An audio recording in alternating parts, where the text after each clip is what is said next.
Hi everyone and welcome to my match review of Bate versus Chelsea, my match preview of Chelsea versus Everton and my thoughts on the future of Kovacic at Chelsea.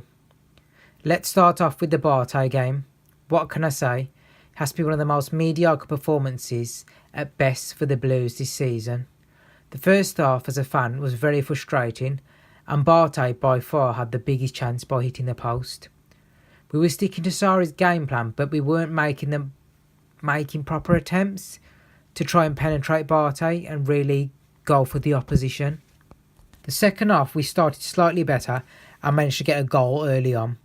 Emerson fizzed in a good cross and Giroud was on the end of it with a bullet-like header. I was pleased for Giroud to get on the score sheet as it feels quite a while since he's actually scored. Yes, he has been involved in lots of positive ways for Chelsea this season and has stepped up when Morata has been out of form, but he hasn't actually scored for quite some time. What I will say about the goal though is that the keeper should have really saved that. You'd expect a top class European goalkeeper not to get beaten on the near post, but I guess this guy isn't just that brilliant. Also, I could have sworn I saw Haleb, and I think I was playing Pro Evo 5 Arsenal vs Chelsea on my old PS2. Anyway, moving on. Once we had scored, it felt like we kind of stopped trying really, and that we were content with the 1-0 scoreline. It was nice to see Hudson-Odoi come on at the end, though I would have liked to have seen him earlier. Loftus-Cheek had a non-existent game really, and didn't really add much going forward, so I can understand why he was subbed off when he was. Bate did come on strong at the end, and produce a magic bit of play with an amazing volley hitting the post again at the end of the game, and we were quite fortunate with that. Nobody really played brilliantly for us, however the main thing is, we've qualified, we kept a clean sheet, and maybe we can let some more of the fringe and younger players play more of a role in the final Europa League games. Moving on to the Everton game, I must say it's a game I'm really looking forward to. Obviously all the neutrals eyes will be on the Manchester derby, but this could be a real opportunity to make a marker on the league, so to speak, if we want to be serious about challenging for the title. If we were to win and City were to drop some points against United, it puts us in a fantastic position.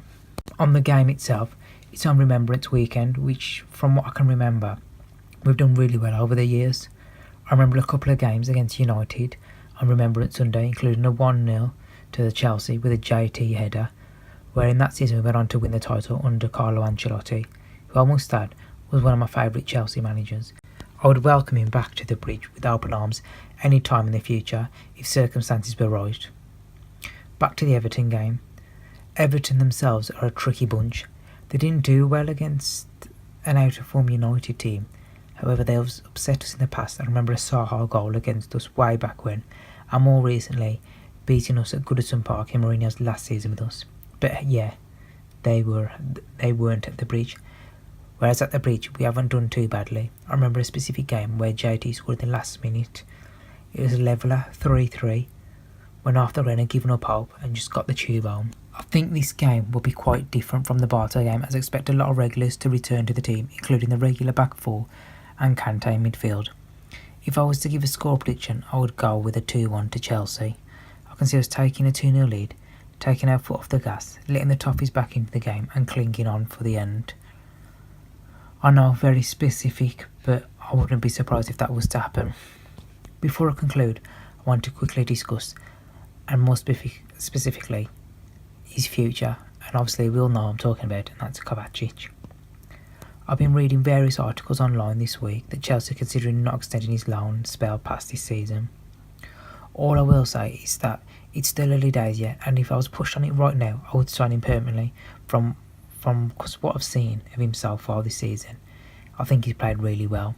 Yes, Barkley is playing well too.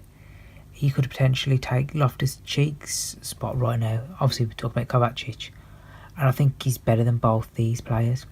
And if I was to pick a best Chelsea 11, he would be in midfield alongside Kante and Jorginho. Yeah, he needs to work on his finishing, but his overall midfield play is better than both Englishmen at the moment. So that's going to end my match review for Bate versus Chelsea and my match preview of Chelsea versus Everton and my thoughts on the Kovacic rumours. If you like our content, be sure to like, comment, subscribe to CFC Blue TV and support us across our social media channels on Twitter, Facebook and Instagram. Also, be sure to to check out our written match review by checking out our blog. The link will be in the description. Anyway, this is CFC Blue TV. Thanks for watching.